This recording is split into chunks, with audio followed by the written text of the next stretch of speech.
Така, здравейте отново, 10:37 вечерта на 13 в неделя, юли 2025 година.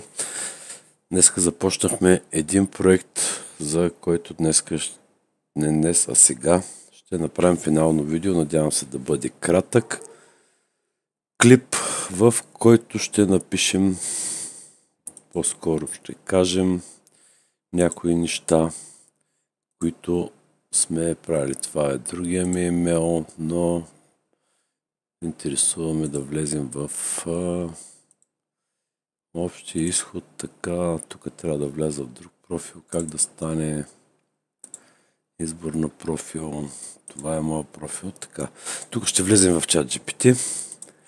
Преди малко от телефона си разговарях с него и става въпрос за ето този чат, в който ми се дават инструкции как да направя едно видео и от него да препратя към другото видео. Първо нещо се обърках да питам за GitHub, не ме интересува.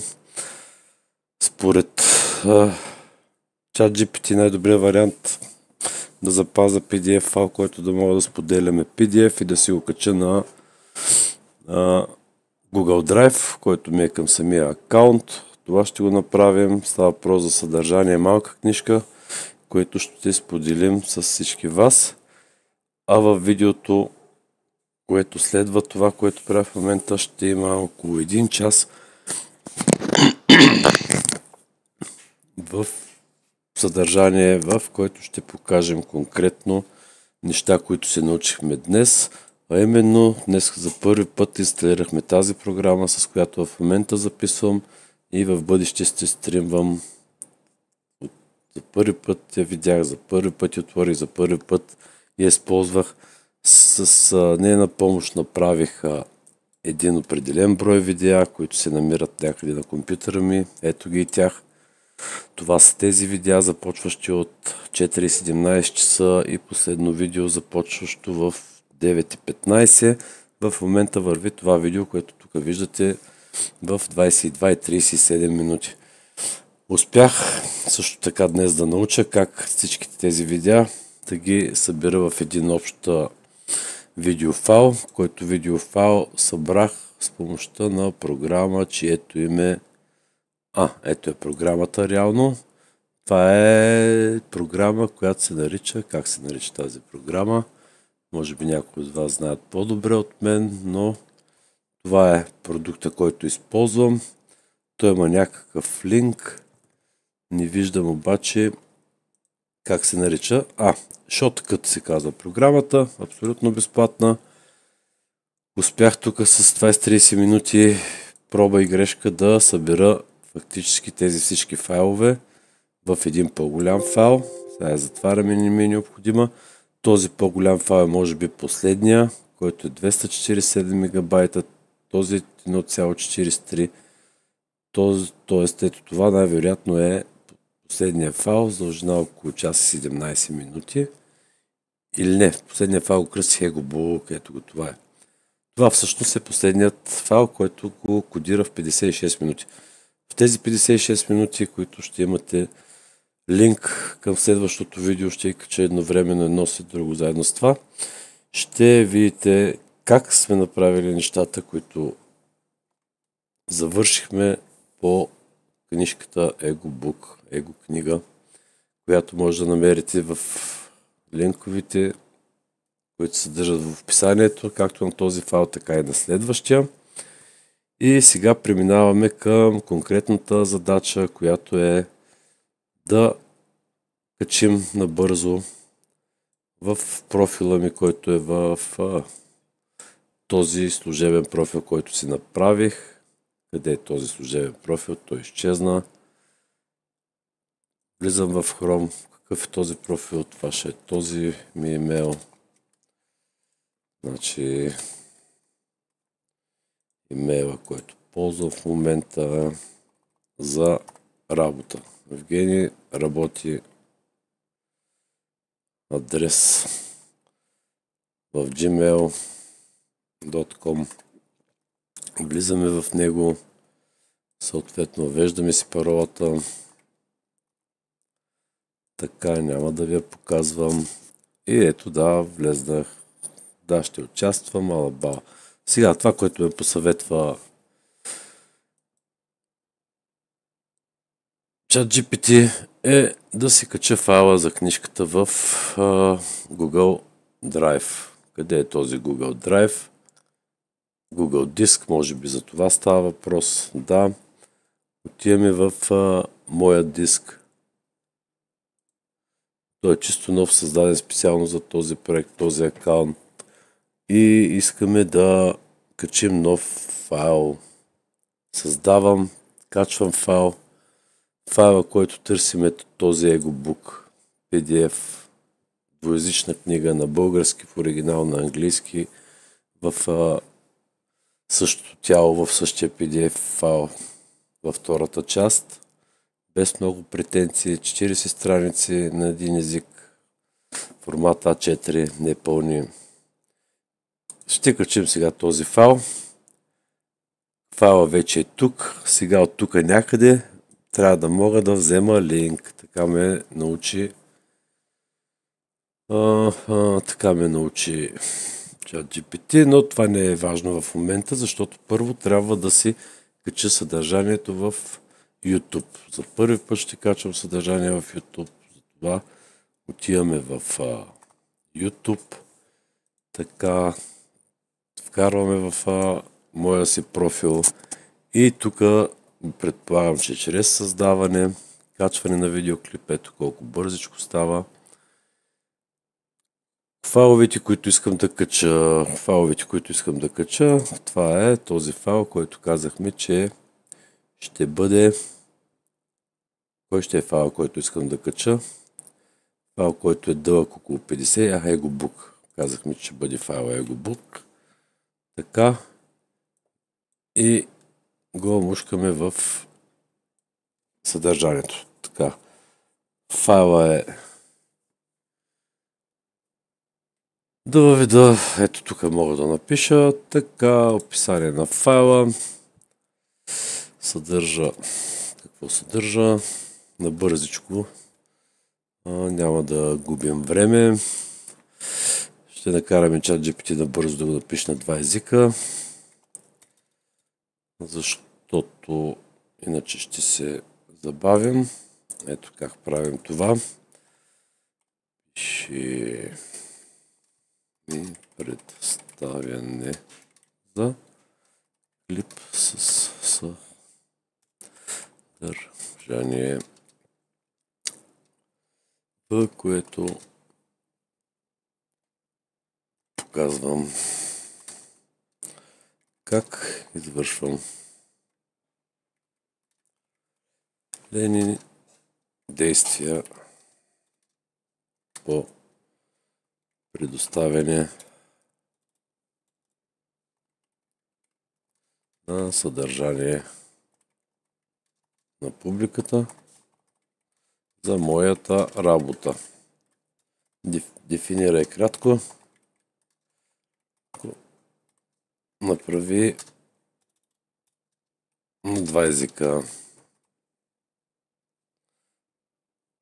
Направи и на английски. Така, задавам му, ето кратко, аз в това видео показвам как стъпка по стъпка предоставям съдържание от моята работа на публиката, чрез качване, организиране и споделяне на материали, които стоят в основата на всичко, което създавам. Това е част от процеса ми, който вече става публичен. Ето го и на английски. Така, значи, ето това ще запишем на два езика като представяне отдолу под видеото. Става бързичко. Съгласен съм принципно с написаното. Не е необходимо да бъда многословен. Виждате, използвам около 10-11% от предоставеното ми пространство. EgoBook ще си остане заглавие. Така, друго мини изображение, което се откорява и привлича вниманието на зрителите. Научете повече, автоматично генерирано. Ето ще направим едно така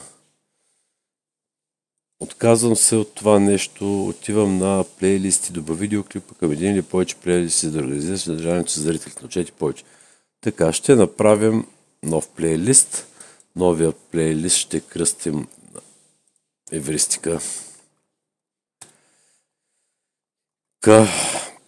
Публично. Ето така ми дойде в момента. Публично. Тук пак иска описание. На бързичко изпитваме чат GPT. Публично. Така.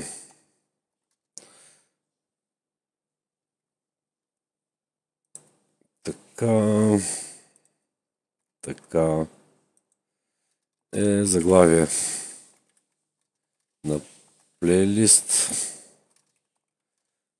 в YouTube. Дай кратко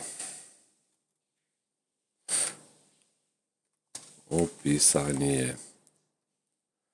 Преведи и на английски и заглавието.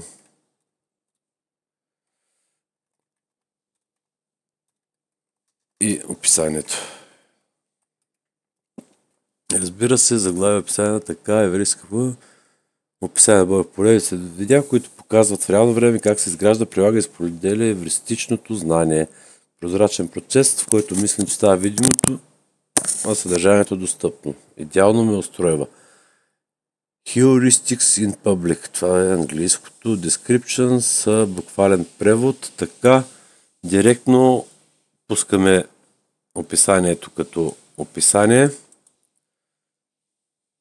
и заедно с тайтъла на английски и description на английски към това, което ми иска алгоритъма на YouTube. Мисля за много хитър, но и аз набързичко си създавам съдържанието, което се търси. Публичен е профила, подреждане. По дата на публикуване ще се подреждат в този плейлист. Готово, създаваме си плейлиста. Така, от тук натискаме едно готово. Избрали сме, че в този плейлист ще влезе видеото и готово. Така, от тук можем вече, може би, да натиснем автоматично генериране. Някакви снимчици, тук има нещо, тук, така, нека да е това за сега. Отиваме аудитория, да, създаден е за деца, за сега сме за деца. Така, показване, възрастово няма, не е създаден за деца, няма. Показване на още платени популяризации, така. За сега няма да задълбаваме, по-нататък ще търсим какво да правим. Използвайте карти финални, за да показвате ли сродни видеоклипове. Така, пускаме го напред, авторски права. Включва ли съдържание защитено с авторски права в моя видеоклип? Представяш ли си 1 час време и в момента ще трябва да ме проверят? Добре. Гледайте този часовник и когато видите, че тези 8 минути изчезват или привъртете напред видеото, аз ще ги изчакам в момента.